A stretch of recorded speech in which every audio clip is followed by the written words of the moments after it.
sound of the city. 98FM's Dublin Talks. Weekdays from 10 a.m. With Adrian Kennedy. This is Adrian Kennedy with you Monday through Friday between 10 and 12 and right here at 98FM. Now, a story that the Journal news site is running today doesn't paint a very positive picture of the whole rickshaw scene in Dublin, claiming that drug dealing and selling is rampant in the industry, if you can call it an industry. Well, yeah, let's call it an industry for now. The story claims that cocaine sourced from the large crime gangs is being sold wholesale to rickshaw driving drug dealers in Dublin City.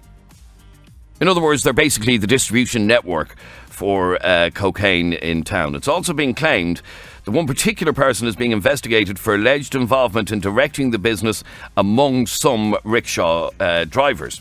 Now, Gardaí have been investigating what they believe to be an increase in drug dealing and drug-related crime with rickshaws. Drug dealing on these bikes is said to be at epidemic levels. According to sources in the Journal, a typical night would see a prospective buyer entering the rickshaw and asking for drugs. If the driver is not a dealer, he'll pedal to one of the designated sellers that night and the transaction is done in private. Now, this might sound crazy that this is going on in our city centre. I know RTE a couple of months back did an undercover camera job and proved that it actually happens. But two questions here. The Gardaí obviously are taking regular action against this, but it hasn't been stamped out. It seems to me that the simplest way to stamp this out is to stamp out the rickshaw trade in Dublin altogether. Would you agree? I'd love to hear from you on 6797 981. You can text or WhatsApp the programme 0877 98 98 98. I'm joined on the line by Green Party councillor Kieran Cuff, who says he's already written to the Department of Transport seeking regulation. Kieran, welcome to 98FM. Is regulation enough? I think we need action from everybody. We need more action from An Garda Síochána. We need action from the Department of Transport. But really what we need is for the Minister for Transport, Shane Ross, to get the finger out and do something to make sure that we can take action against law-breaking rickshaw drivers. Now, it appears to me, from what I've been led to believe at least, that this problem of drug dealing in the industry and, you know, being used as a base for selling cocaine in Dublin isn't just restricted to one or two people. This is fairly widespread. I think it is, and I've certainly seen the guards undertake spot checks and get rickshaw owners or rickshaw drivers off their rickshaw and go through the rickshaw to see what's there. I'm seeing reports of drug dealing from rickshaws, and I think we need to do something. But I don't want to be a killjoy on this. I don't want to say that we should just get rid of rickshaws altogether. That they are part. Why do we need them? I mean, they're a new phenomenon, Kieran, in the last maybe 10 years. But why do we actually need them when we've such a good taxi industry? Well, I think they're a bit of fun, and if you're going a short distance, it's a great way of being pulled along the streets of Dublin, seeing the sights, and it's a bit more interesting than being in the back of a clapped-out Opel Corsa. So it's a bit of fun. And I don't want to be saying that you shouldn't have fun in Dublin, but what I am saying is that these rickshaws shouldn't be used for drug dealing. Obviously, I think that goes without saying, and any regulation of the industry would have to be regulated and licensed and whatever. But you think that this is part of the problem here, that Shane Ross hasn't got the finger out? I know he has had some meetings about this, and he has, called. But look, we've been talking about this for the last 4 years. Yeah, we have. Before. Yeah. Ever since I was last elected to the City Council in 2014, we've been discussing the issue. So it's not rocket science. It just requires a little bit of time and effort by a civil servant somewhere in the office, in the department that Shane Ross is in charge of. And I think he's spending far too much time talking about how judges are appointed rather than concentrating or focusing on the work of his department. Okay, so you obviously believe that the only way to clear out the drug dealing from the rickshaw industry is to have it properly licensed and controlled. Well, I think if there was a reg plate on the back of the rickshaw, the drivers would certainly be a little bit more reluctant to be dealing drugs from the rickshaw. So it would be a step in the right direction. It won't stamp it out completely. Obviously, the guards still have work to do, but I think it would be a step in the right direction. And it's not just the drug dealing, it's the lack of lights, it's the screeching around corners, going the wrong way up one-way streets, tearing along the pavement. They're doing things that they shouldn't be doing, and we really need to regulate it. Not stamp it out altogether, but certainly I think we should allow rickshaws to be part of having a fun night out in Dublin, but I don't think we should be allowing them to be used for drug dealing in the way that they currently are. Well, I don't think anybody is allowing them to be used for drug dealing, but and a lot of people believe that the Gardaí, whilst they have taken action, whilst they have searched some, they're not doing enough. I could still go into town this weekend and buy cocaine off a rickshaw. A lot of people can't understand how this hasn't been stamped out altogether. Yeah, it's a tough job being a guard in the middle of Dublin on a Friday or a Saturday night, and I don't envy them their job, but they do need proper laws to help them go about what they're doing. And if we're not getting the laws or the regulations from the Department of Transport or from the Minister for Justice, it begs the question, what the heck is the government doing? All right, Councillor Kieran Cuff, thanks very much indeed for joining us on 98FM. I'd love to hear from you on this on 6797 981. You can text or WhatsApp the programme on 0877 98 98 98. If you have any experience of either being able to buy drugs or knowing of people who have bought drugs from rickshaws, I'd love to hear from you. We're trying to find out how widespread the problem is. I happen to believe it's a lot more widespread than is even than we're being led to believe. I know the guards are trying to be all over this. I know the guards are regularly searching rickshaws in the city, but I also know that you could go in this weekend and get cocaine from one of them, no problem at all. And if he's not the seller, he'll bring you to a seller. That's how widespread the problem is. And the reason we're talking about this is a story earlier today that claims that cocaine sourced from large crime gangs is being sold wholesale to rickshaw driving drug dealers in Dublin City. Let me take some calls on this. Ray, you're on 98FM. How are you, Ray? I'm alright, yeah, I'm grand. Ray, you're claiming that taxi drivers are doing the same thing. Yeah, that's right, man. They do it because nobody stops them. They're kind of like immune. You know, they drive everywhere. Nobody suspects about them. But they do it. Yeah, of course they do it. And how would you know to ask a taxi driver for whatever, cocaine? Well, I have seen it. I don't know how they manage. He hardly has a sticker on his window saying, you get your cocaine here. Well, of course they won't have that. But you can just have just ask. Let's stay there for a second because, Ed, you are a taxi driver. Would there be any truth that there are some taxi drivers that are drug dealing as well? I have heard rumours. I've never actually come across any of us. No, I have to say I haven't either. Now, there is a new regulation now that anybody, I think it came in 2015, anybody with their PSV licence has to declare any convictions, and any type of convictions involving drugs, violence, firearms, sexual offences, anything like that, they can't actually renew their licences. So you'd want to be a bit of a gobshite of a taxi driver to be taking that risk, basically? Absolutely. Now, on average, and this is just me personally, on average I would be stopped at least twice every weekend, and at least once out of those 2 times I'd have my car searched. Oh, really? Okay, that's just random checkpoints. Okay, so it does happen. And what are they searching your car for, Ed? Well, no, they say to me, would you consent to, would you have any objection to the voluntary search? Absolutely no problem. Pull in there, open the boot, they check underneath the wheel well, in the door panels, in the glove box and things like that. Drugs, weapons, stuff like that. Okay, I have absolutely no problem in letting them search me. Okay, so the point being that if you're searched at least once every weekend, then any taxi driver taking a chance at dealing drugs is going to be caught. Statistically, he's going to be caught very quickly, yeah, because it does happen. Okay, so let's go back to the rickshaws, and you regularly complain about rickshaws and nothing seems to be done. There's a guy that does beside the rank at Burger King. He sits there in his rickshaw. The other guys come up to him and he passes the drugs out to him. I take photographs of him, pass them on to the guards. I'm sick of calling the guards out. And do they, when you ring the guards, what do they say? Sometimes they come, sometimes they don't. But then,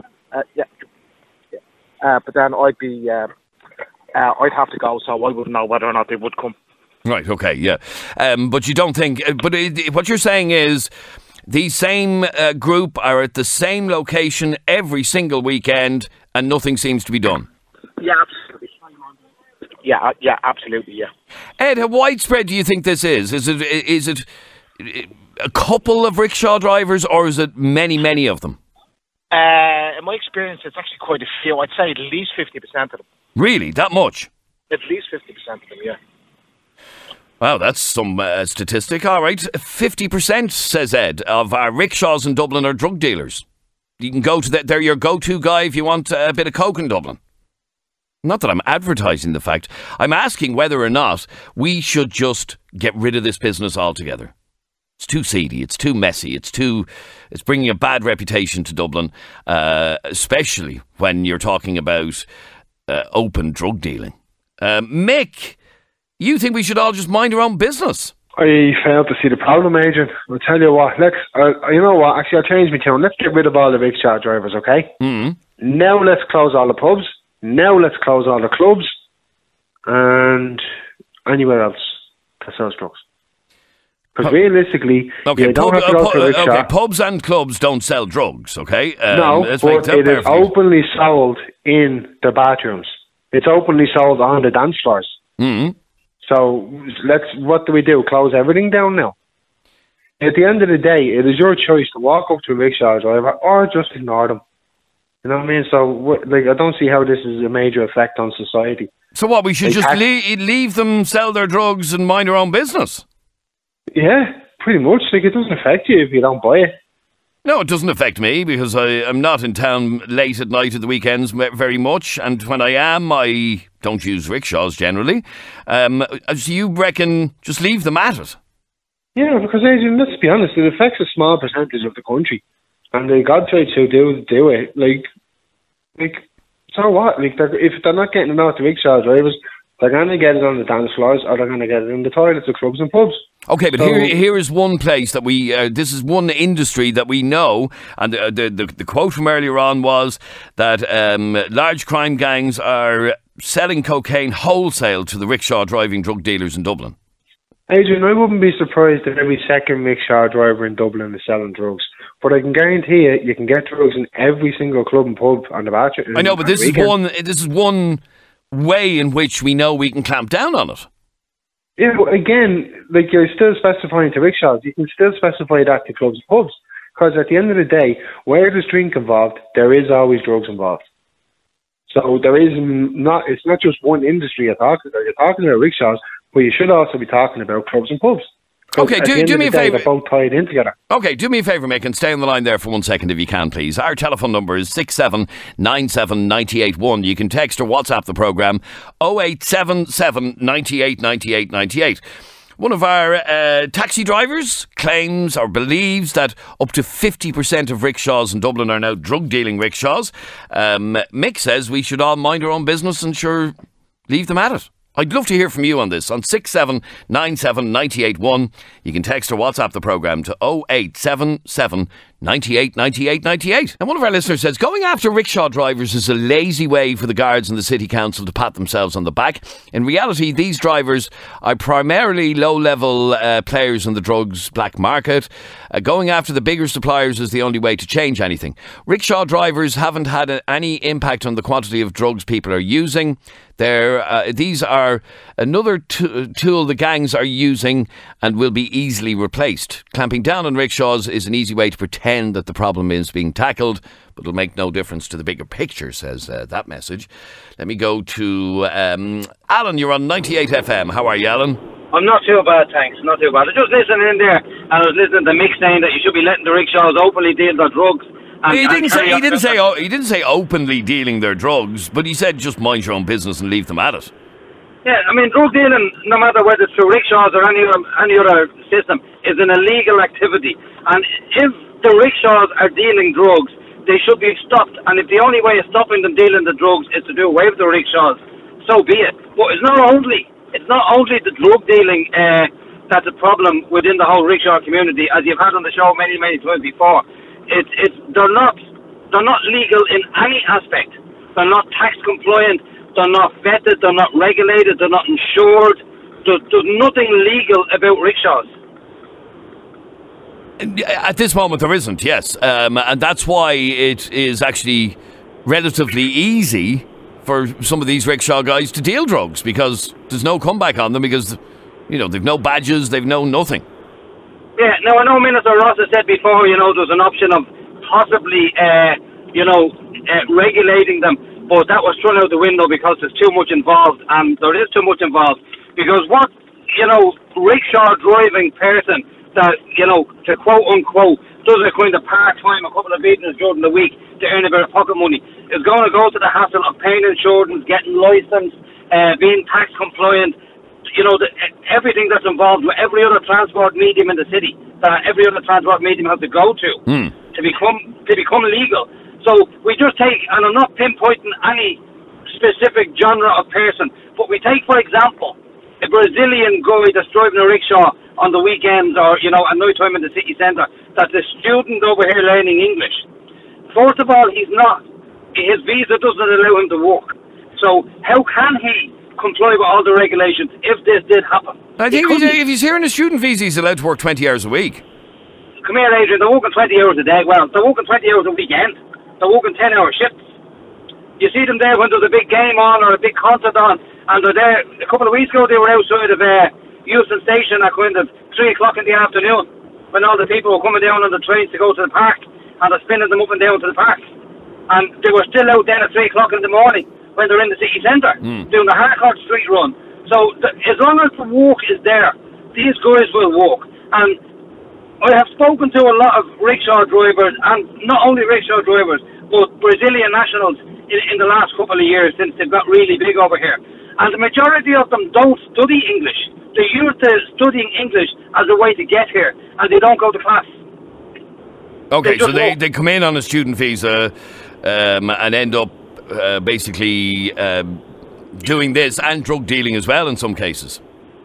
Well, as we have seen on the programmes on TV3 and in the past, and I mean, I have friends who are cops, and they told me, that it's a big problem with the rickshaw, the rickshaw community, and that's not. I'm not pinpointing Brazilian nationals, by the way. No, I know that. I know it's not all Brazilians. Yes, yes. There could be a Dublin lad driving a rickshaw, or a Chinese lad, or anybody. But it's just with the rickshaws, because they're unregulated and unchecked. Nobody knows who the guy is. I mean, I'm sure if you went to a rickshaw driver and had a look at him and examined him for 5 minutes, you wouldn't have a clue who he is. No, I agree. Okay, so the only way to start to deal with this issue is to regulate the industry and have them properly licensed, and at least then you've some comeback on them. Let me read a message that's just come in to me, and it says, I'm 20 and I've been going into town on a night out about once a week for the past 3 years. The rickshaws mainly sell people pills out of their pockets and change the pills every few weeks, so most people have no clue what type of pill they are taking. I've never seen someone approach a rickshaw looking for drugs and being turned away, or told they don't have any drugs to give them, be it from themselves or dropping people to another one that does have drugs. A lot of the drivers only carry a small amount of drugs and keep topping up their supply throughout the night. That way, if they're caught by the guards, they'll be charged with having personal supply rather than a dealer supply, which makes an awful lot of sense. So they just, go to a certain location and pick it up. And that was what the RT Investigates showed a couple of months back, that's exactly how they do it. Dan, Alan was saying that if there's a way to start cutting down on the illegal drugs trade, and if that means getting rid of rickshaws altogether, then that's what we have to do. Hardly getting rid of rickshaws is going to get rid of drugs, mate. No, didn't say it would. Alan didn't say it would, but it's one area that we know would help to cut it down a bit, would it not? No, so they'll just go into a different area. So we're wasting our time. They'll just be standing on the street then or something doing it. So there's no point in clamping down on these guys dealing drugs? No, you can never get rid of drugs.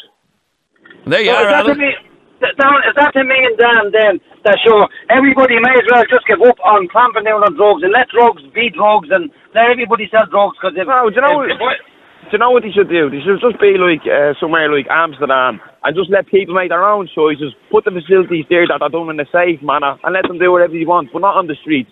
Put in the proper regulations that won't happen out in the open and stuff like that. You know what I mean? Make centres and stuff like this and educate people on what they're taking rather than just let every Tom, Dick and Harry give them whatever they think they're taking and it's not even what they're asking for. Yeah, in theory that sounds great, but that's never going to happen. And it will, mate. Trust me, in 10 or 15 years' time, drugs will be illegal in this country, yeah?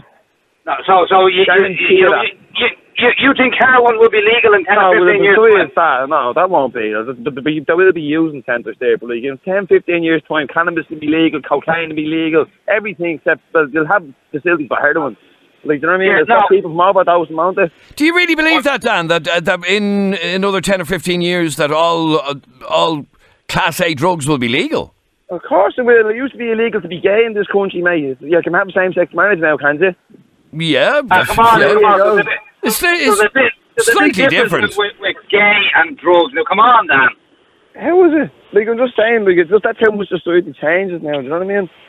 And you think that that's going to be part of our evolution, that we will eventually decrease? So what, you pop into a newsagent and get a bag of coke? Well, not per se a newsagent, no, but maybe an area, a district of the city, like, or something like that, do you know what I mean? Your argument being that people are going to continue to do these drugs? Get it off the streets, you know what I mean? Get it into, make a bit of money for the country as well at the end of the day. Well, stay there for 1 second, Dan. I'd love to know if anybody else agrees with that. 6797981. Get drugs off the streets. Stop them, the dealers selling it on the streets. Get it inside and controlled, and let the state earn some money out of it. So you go to some shop or somewhere, a bar or whatever, and you buy your bag of coke. Eddie, you're on Dublin's 98FM. How are you, Eddie? All right, Adrian, I can't stop laughing. I think that Dan's took too many drugs already. Cocaine will never be legal in this country. Let's just go in the shop and get a bag, you know what I mean? And for that Mick fella, for what an uneducated comment. If you can get any drugs off the street in any way, shape or form, you do it. You don't just turn a blind eye. You know what I mean? Absolutely. And I mean, and that chap that was on, the taxi driver, Ed, I mean, he can sit there, right, for half an hour in his taxi and he can see everything that's going on. I just don't know why the guards are so slow. It's in all the newspapers. It's on prime time. What's holding them back? You know what I mean? They could literally sit there in their car for half an hour like that chap and see who's going where and who's taking what. And I don't know why they're so slow to get involved and to try and clean it up. It's very bizarre. These rickshaw drivers are getting away. If I jump in my car and go into town at 2 o'clock in the morning and start trying to pick up unlicensed fares, I'd be done straight away.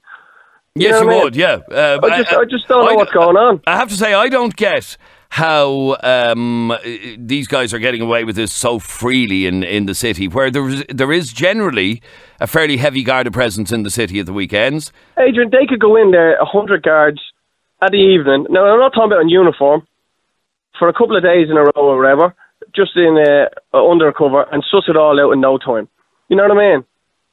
And I don't know why it's not happening. Now, I do know that there are regular, raid is the wrong word, but regular searches of rickshaws, but they seem to get away with it because, like I said a moment ago, and you heard that message I read out, they only carry a tiny bit of drugs. They're fairly quick, they can get rid of it fairly handy, and they keep their main supply where they just keep dipping into for the whole evening.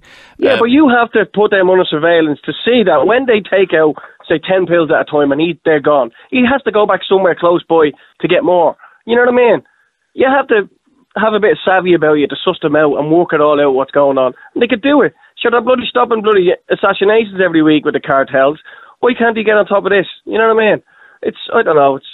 It's very bizarre. It's not important enough. Let me just go back to the point that Dan was making a second ago. And I just got a message. 100% drugs will be legal in 15 years. Portugal have done it and have cut deaths by 70%, claims this person. Now, Portugal haven't legalised cocaine. You can't walk into a cafe in Portugal and buy a bag of cocaine. I don't know where... Yeah, it's soft drugs like cannabis and stuff. Like, but not going to be the likes of heroin and cocaine and ecstasy tablets and stuff like that. People who think that have obviously took too much of that stuff in the past. You know what I mean? That will never happen. And in fact, believe it or not, the majority of texts coming in believe that within 10 or 15 years we will have all drugs legalised. No, we won't. We won't. All drugs. I mean, come on. All drugs. We're going to have people going around like bleeding night of the living dead with needles hanging out. Of course we are. It's ridiculous. All right. Thanks for your call, Eddie. Sure. And thanks for your call as well, Dan. Good to talk to you. Okay. Good luck. Bye. This is 98FM's Dublin Talks. The sound of the city. 98FM's Dublin Talks. Weekdays from 10 a.m. With Adrian.